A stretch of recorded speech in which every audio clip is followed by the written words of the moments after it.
Hello बोकारोश। एक दिन मैं अपने एक दोस्त के साथ चाय पी रहा था। हम काफी समय बाद मिले थे। बातों बातों में उसने एक सवाल पूछा। उसने कहा, यार, एक बात समझ नहीं आती। जब मेरी सैलरी 20,000 थी तब भी महीने के अंत में पैसे नहीं बचते थे। आज सैलरी कई गुना बढ़ चुकी है, लेकिन आज भी वही हाल है।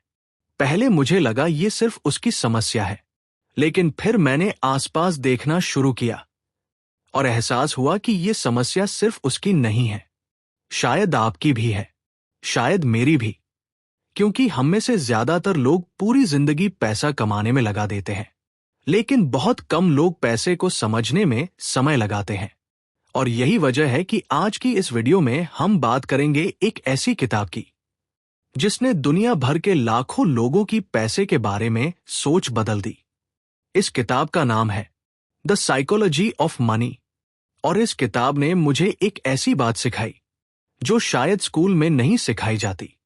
पैसा सिर्फ नंबर्स का खेल नहीं है, पैसा साइकोलॉजी का खेल है। तो चलिए शुरू करते हैं। अब इस किताब की पहली सीख पर आते हैं।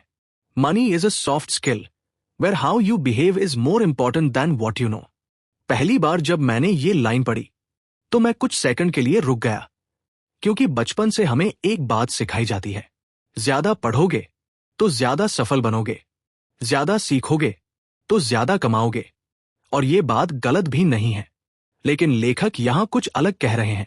वे कह रहे हैं कि पैसे के मामले में सिर्फ यह मायने नहीं रखता कि आप क्या जानते हैं, यह भी मायने रखता है कि आप कैसे व्यवहार करते हैं। जरा ईमानदारी से एक सवाल का जवाब दीजिए। क्या आपको सच में नहीं पता कि पैसे कैसे बचाए जाते हैं? मुझे नहीं लगता, क्योंकि आज लगभग हर व्यक्ति जानता है कि सेविंग करनी चाहिए। हर व्यक्ति जानता है कि फ्यूचर के लिए कुछ पैसा अलग रखना चाहिए। हर व्यक्ति जानता है कि अननेसेसरी डेट से बचना चाहिए।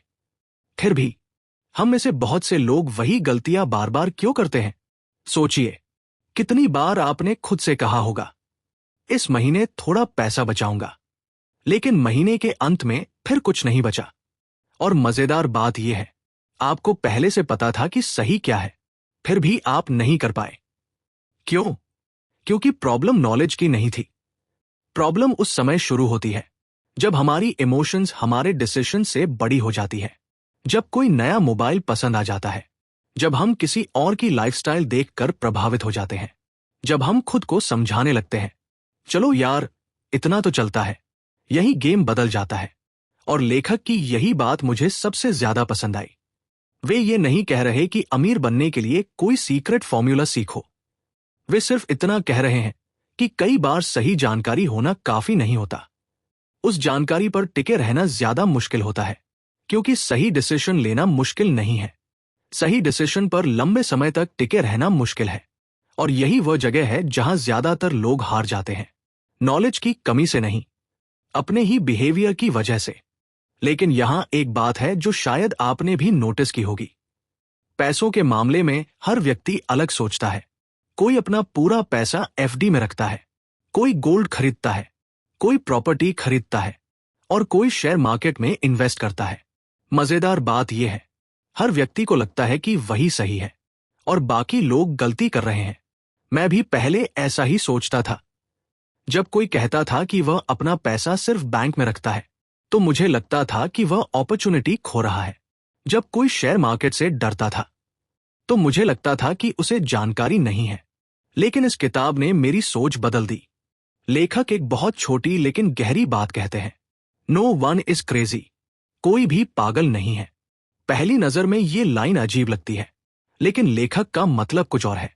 वे कह रहे हैं कि लोग पैसों के बारे में जो डिसीजंस लेते हैं, वे सिर्फ फैक्ट्स के आधार पर नहीं लेते, वे अपने एक्सपीरियंसेस के आधार पर लेते हैं। और एक्सपीरियंसेस हर व्यक्ति के अलग होते हैं। हो सकता है आपके दादाजी ने अपनी आंखों से ऐसे लोगों को देखा हो जिन्होंने शेयर मार्केट में पैसा खो दिया था, इसलिए उनके लिए एफडी सुरक्षित है। हो सकता है किसी और ने जमीन खरीदकर अपनी जिंदगी बदलते हुए देखी हो, इसलिए उसे प्रॉपर्टी सबसे अच्छा इन्वेस्टमेंट लगता है। और हो सकता है आपने यूट्यूब, इंटरनेट और नई पीढ़ी के इन्वेस्टर्स को देखकर म्यूचुअल फंड्स और स्टॉक्स पर भरोसा करना सीखा हो। अब सोचिए, क्या इनमें से कोई पागल है? नहीं। हर व्यक्ति अपने अनुभवों के हिसाब से फैसला ले रहा है, और यही बात समझना बहुत जरूरी है, क्योंकि पैसों की दुनिया में हम अक्सर दूसरों के डिसीजंस को जज कर देते हैं बिना उनकी कहानी जाने, जबकि सच्चाई यह है कि फाइनेंशियल डिसीजंस सिर्फ नंबर से नहीं बनते। उनके पीछे मेमोरीज होती है, डर होते हैं, उम्मीदें होती है, और कई बार पूरी जिंदगी के एक्सपीरियंसेस होते हैं।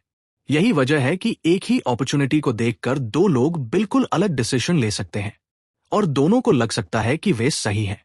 लेकिन यहां एक और सवाल पैदा होता है, अगर लोगों के फाइनेंशियल डिसीजंस उनके एक्सपीरियंसेस से बनते हैं, तो फिर कुछ लोग बहुत पैसा कमाने के बाद भी उसे क्यों खो देते हैं?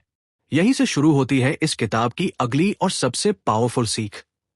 अगर आप अभी तक इस वीडियो में बने हुए हैं, तो शायद आप सिर्फ पैसे कमाने में इंटरेस्टेड नहीं हैं। शायद आप उन लोगों में से हैं जो सच में अपनी जिंदगी बेहतर बनाना चाहते हैं। क्योंकि सच कहूं, आज के समय में पैसे कमाने की जानकारी हर जगह मिल जाती है, लेकिन पैसा संभालने की समझ बहुत कम लोगों के पास होती है।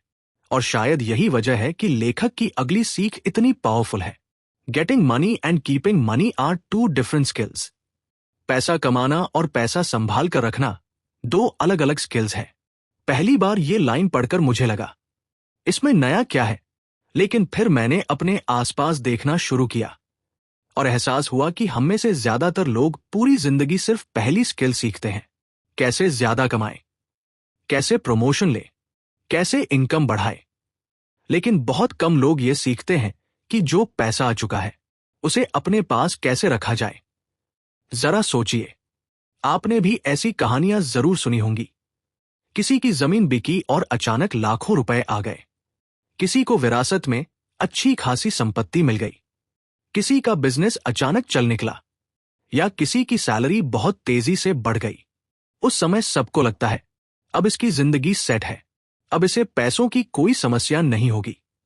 लेकिन कई बार कुछ साल बाद वही व्यक्ति फिर वहीं खड़ा दिखाई देता है जहां से उसने शुरुआत की थी। ऐसा क्यों होता है? क्योंकि पैसा कमाने के लिए कॉन्फिडेंस चाहिए होता है, रिस्क लेना पड़ता है, अपॉर्चुनिटी पकड़नी पड़ती है। लेकिन पैसा बचाकर रखने के लिए एक बिल्कुल अलग पर्सनालिटी चाहिए, पेशेंस चाहिए, डिसिप्लिन चाहिए, और सबसे ज्यादा यह समझ चाहिए कि हर मौके के पीछे भागना जरूरी नहीं है। यही कारण है कि कुछ लोग अचानक मिले पैसों को भी कुछ सालों में खत्म कर देते हैं, और कुछ लोग साधारण इनकम के बावजूद धीरे धीरे वेल्थ बना लेते हैं। इसलिए जब भी आप किसी अमीर व्यक्ति को देखें, तो सिर्फ ये मत देखिए कि उसने पैसा कैसे कमाया, ये भी देखिए कि उसने उसे कितने समय तक संभाल कर रखा। क्योंकि पैसा कमाना एक घटना हो सकती है, लेकिन पैसा बनाए रखना एक कैरेक्टर है। लेकिन अगर पैसा संभाल कर रखना इतना इंपॉर्टेंट है, तो फिर लोग इसमें फेल क्यों हो जाते हैं? क्यों अच्छे पैसे कमाने वाले लोग भी कभी कभी वेल्थ नहीं बना पाते? पहले मुझे लगता था कि इसका जवाब इनकम में छिपा है। जो ज्यादा कमाता है वो ज्यादा बचाता होगा। लेकिन जितना मैंने लोगों को देखा, उतना मुझे समझ आया कि कहानी इतनी सिंपल नहीं है। क्योंकि कई बार प्रॉब्लम कम इनकम नहीं होती। प्रॉब्लम यह होती है कि जैसे जैसे इनकम बढ़ती है, वैसे वैसे एक्सपेक्टेशंस भी बढ़ने लगती है। और यही लेखक एक ऐसी बात कहते हैं जो सुनने में थोड़ी अनकंफर्टेबल लग सकती है। Saving money is the gap between your ego and your income. पहली बार ये लाइन पढ़कर मुझे भी अजीब लगा। सेविंग का ईगो से क्या कनेक्शन? लेकिन फिर मैंने अपने आसपास देखना शुरू किया और मुझे एहसास हुआ कि लेखक गलत नहीं थे। जरा सोचिए, क्या हर खर्च जरूरत की वजह से होता है? शायद नहीं। कुछ खर्च ऐसे भी होते हैं जो हम दूसरों को दिखाने के लिए करते हैं, कभी इंप्रेस करने के लिए, कभी सक्सेसफुल दिखने के लिए, और कभी सिर्फ इसलिए क्योंकि हमारे आसपास के लोग भी वही कर रहे हैं। धीरे धीरे हमें लगने लगता है कि हमारी वैल्यू उन चीजों से तय होती है जो हमारे पास है। लेकिन यहीं एक ट्रैप छिपा हुआ है। दुनिया आपकी सेविंग्स नहीं देखती। दुनिया आपकी कार देखती है, आपका फोन देखती है, आपके कपड़े देखती है। और इसी वजह से बहुत से लोग अपनी इनकम बढ़ने के साथ अपना लाइफस्टाइल भी बढ़ाते जाते हैं, लेकिन वेल्थ दिखती नहीं है। ध्यान से सुनिए, यह पूरी किताब की सबसे इंपॉर्टेंट लाइंस में से एक है। Wealth is what you don't see. Wealth वह पैसा है जो आपने खर्च नहीं किया, वह पैसा जो चुपचाप आपके फ्यूचर के लिए काम कर रहा है। और शायद यही वजह है कि कई बार जो व्यक्ति सबसे अमीर दिखाई देता है, वो वास्तव में सबसे अमीर नहीं होता, क्योंकि खर्च दिखता है, वेल्थ नहीं। और यही वह जगह है जहां बहुत से लोग गेम हार जाते हैं। वे अमीर दिखने की कोशिश करते करते अमीर बनने का मौका खो देते हैं। और शायद यहीं से इस किताब का सबसे बड़ा लेसन शुरू होता है, क्योंकि अगर आपने ईगो को कंट्रोल कर लिया, अगर आपने अननेसेसरी कंपैरिजन से दूरी बना ली, अगर आपने थोड़ा पैसा बचाना शुरू कर दिया, तो फिर एक ऐसी ताकत आपके पक्ष में काम करना शुरू कर देती है जो धीरे धीरे आपकी पूरी फाइनेंशियल स्टोरी बदल सकती है। समस्या यह है कि लोग उसकी पावर को समझ नहीं पाते, क्योंकि वो शुरुआत में दिखाई नहीं देती, लेकिन जब दिखाई देती है तो जिंदगी बदल देती है। लेखक इसे एक शब्द में समझाते हैं, कंपाउंडिंग। और यकीन मानिए, यह सिर्फ इन्वेस्टमेंट का कॉन्सेप्ट नहीं है, यह जिंदगी का कॉन्सेप्ट है, और शायद पूरी किताब का सबसे अंडररेटेड लेसन भी। Let's understand. अब तक हमने एक बात समझ ली है, पैसा कमाना इंपॉर्टेंट है, पैसा बचाना उससे भी ज्यादा इंपॉर्टेंट है। लेकिन अब सवाल यह है, अगर कोई व्यक्ति लगातार सही डिसीजंस ले, थोड़ा थोड़ा सेव करे, तो क्या वाकई उसकी जिंदगी बदल सकती है, या ये सिर्फ किताबों की बातें? सच कहूं, पहले मुझे भी यही लगता था, क्योंकि हम सभी को बड़े रिजल्ट्स पसंद हैं, हम सभी को बड़ी सक्सेस स्टोरीज पसंद है, रातों रात करोड़पति बनने की कहानी, एक बड़ा बिजनेस, एक बड़ा ब्रेक थ्रू। लेकिन वास्तविक जिंदगी अक्सर अलग तरीके से काम करती है, और यही वजह है कि लेखक कहते हैं दुनिया की सबसे पावरफुल फोर्सेस में से एक है कंपाउंडिंग। कंपाउंडिंग की सबसे बड़ी समस्या यह है कि यह शुरुआत में दिखाई नहीं देती। पहले दिन कुछ नहीं होता, पहले महीने कुछ खास नहीं होता, कई बार पहले साल भी कुछ अलग महसूस नहीं होता, और यही ज्यादातर लोग हार मान लेते हैं, क्योंकि उन्हें लगता है यार इतना सब कर रहा हूं, लेकिन रिजल्ट कहां है। लेकिन कंपाउंडिंग का नियम ही अलग है। वो शुरुआत में धीरे चलती है, इतनी धीरे कि कई बार आपको लगता है कि कुछ हो ही नहीं रहा। लेकिन फिर एक समय आता है जब वही छोटे छोटे एफर्ट्स बड़े रिजल्ट्स में बदलने लगते हैं, और शायद इसी वजह से बहुत से लोग सफलता को देखकर कंफ्यूज हो जाते हैं। वे रिजल्ट देखते हैं, लेकिन उसके पीछे के वर्षों को नहीं देखते। इसे समझने के लिए लेखक वॉरेन बफेट का उदाहरण देते हैं। आज पूरी दुनिया वॉरेन बफेट को हिस्ट्री के सबसे सक्सेसफुल इन्वेस्टर्स में गिनती है, लेकिन यहां एक फैक्ट है जो शायद बहुत कम लोग जानते हैं। बफेट की वेल्थ का बड़ा हिस्सा सिर्फ इसलिए नहीं बना क्योंकि वे इंटेलिजेंट थे, बल्कि इसलिए बना क्योंकि उन्होंने बहुत कम उम्र में इन्वेस्टिंग शुरू की, और लगभग पूरी जिंदगी इन्वेस्टेड रहे, दशकों तक। 1-2 साल नहीं, 5-10 साल नहीं, बल्कि 70 साल से भी ज्यादा समय तक। यही कंपाउंडिंग की ताकत है। लोग वॉरेन बफेट की वेल्थ देखते हैं, लेकिन उनका पेशेंस नहीं देखते। लोग उनका रिजल्ट देखते हैं, लेकिन उनका टाइम हराइजन नहीं देखते। और शायद यही वजह है कि बहुत से लोग कंपाउंडिंग को अंडर एस्टिमेट कर देते हैं, क्योंकि हम रिजल्ट जल्दी चाहते हैं। लेकिन कंपाउंडिंग जल्दी नहीं करती, उसे समय चाहिए। और ध्यान दीजिए, यह सिर्फ पैसों पर लागू नहीं होता, यह आपकी पूरी जिंदगी पर लागू होता है। अगर आप रोज 20 मिनट पढ़ते हैं, तो कल सुबह उठकर जीनियस नहीं बन जाएंगे। अगर आप रोज थोड़ा एक्सरसाइज करते हैं, तो अगले हफ्ते आपका शरीर नहीं बदल जाएगा। अगर आप रोज थोड़ा पैसा सेव करते हैं, तो अगले महीने आप वेल्दी नहीं बन जाएंगे। लेकिन 5 साल, 10 साल, 15 साल, तस्वीर बदल सकती है। और यही वह जगह है जहां बहुत से लोग गेम से बाहर हो जाते हैं।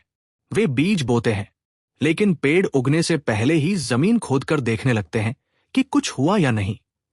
और यही उनकी सबसे बड़ी गलती बन जाती है, क्योंकि जिंदगी की सबसे अच्छी चीजें समय मांगती है। लेकिन यहां एक और समस्या है। मान लीजिए आपने पेशेंस भी सीख लिया, आपने सेविंग भी शुरू कर दी, आपने कंपाउंडिंग को भी समझ लिया, फिर भी क्या जिंदगी हमेशा प्लान के हिसाब से चलेगी? क्या फ्यूचर वैसा ही होगा जैसा आपने सोचा है? शायद नहीं, क्योंकि जिंदगी की एक आदत है, वो तब सरप्राइज देती है जब हम सबसे कम उम्मीद करते हैं। और यही लेखक अगला लेसन सिखाते हैं, एक ऐसा लेसन जो शायद आपको अमीर नहीं बनाएगा, लेकिन आपको टूटने से जरूर बचा सकता है। Room for error. और मेरे हिसाब से ये पूरी किताब के सबसे मैच्योर लेसन्स में से एक है। लेकिन उससे पहले, अगर आप अभी तक वीडियो में बने हुए हैं तो एक कमेंट करके बताइए, आपके हिसाब से वेल्थ की सबसे सही डेफिनेशन क्या है? ज्यादा पैसा, ज्यादा फ्रीडम, या कुछ और? मैं आपके आंसर्स पढ़ना चाहूंगा। अब आगे बढ़ते हैं। अगर आप अभी तक इस वीडियो में बने हुए हैं तो शायद आप उन लोगों में से हैं जो अपनी जिंदगी को थोड़ा बेहतर समझना चाहते हैं। और शायद इसी वजह से लेखक का अगला लेसन मुझे पूरी किताब में सबसे मैच्योर लगा।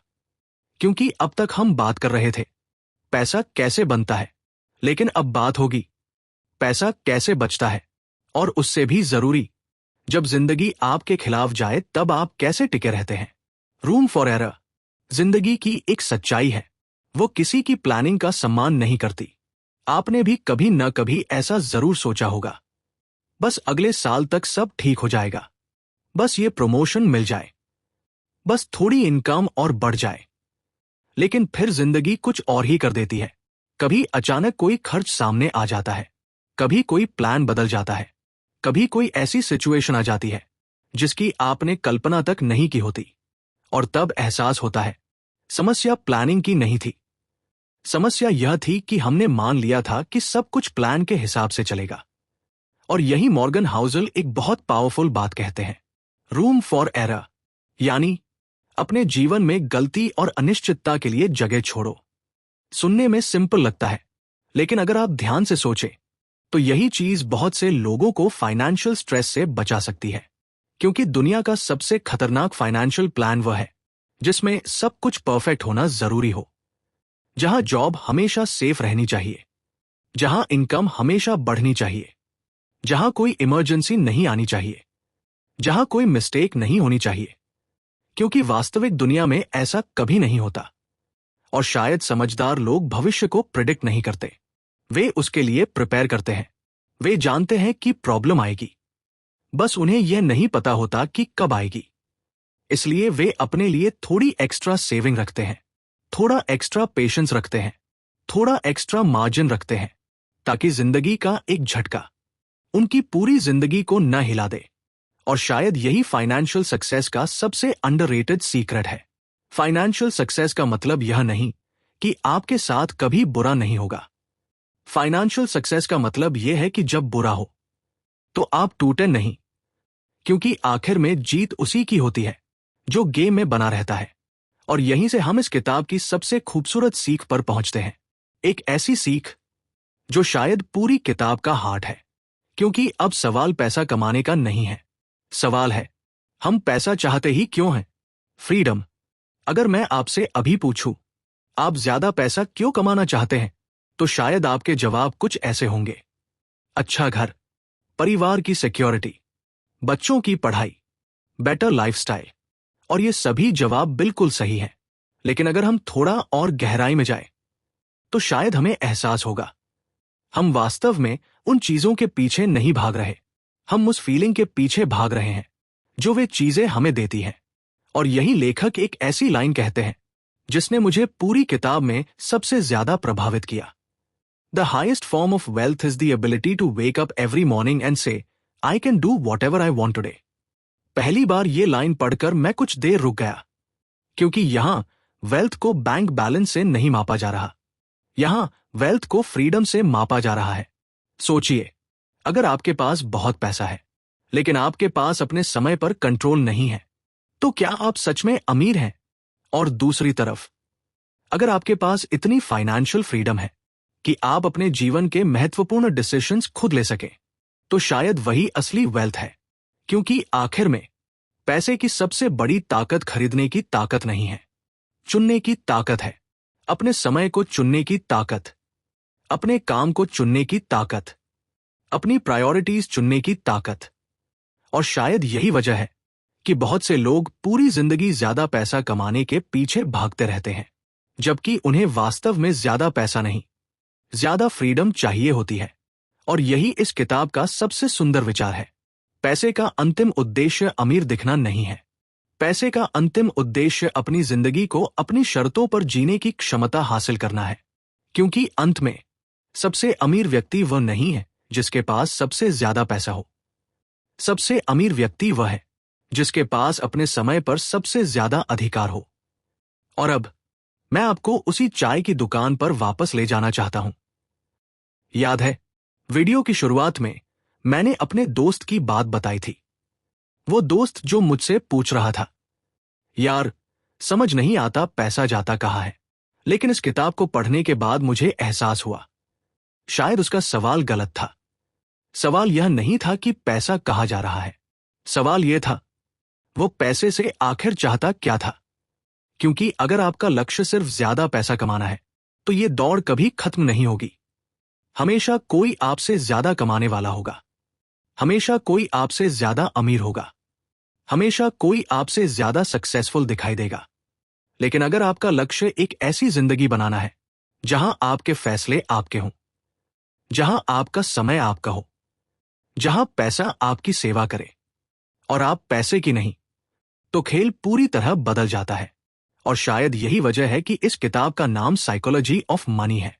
क्योंकि पैसा हमारे बैंक खाते से पहले हमारे दिमाग में रहता है, और जिस दिन पैसे के बारे में हमारी सोच बदल जाती है उसी दिन से हमारी फाइनेंशियल जर्नी भी बदलनी शुरू हो जाती है। तो बोकारोश, अगर इस पूरी किताब को एक लाइन में समेटना हो तो शायद वह ये होगी, पैसा सिर्फ नंबर्स का खेल नहीं है, ये बिहेवियर का खेल है, पेशेंस का खेल है, डिसिप्लिन का खेल है, और सबसे बढ़कर ये साइकोलॉजी का खेल है। और याद रखिए, किताबें पढ़ना जरूरी नहीं, लेकिन उनकी सीख को जीना जरूरी है। मैं हूं बोकारो, मिलते हैं अगली किताब में।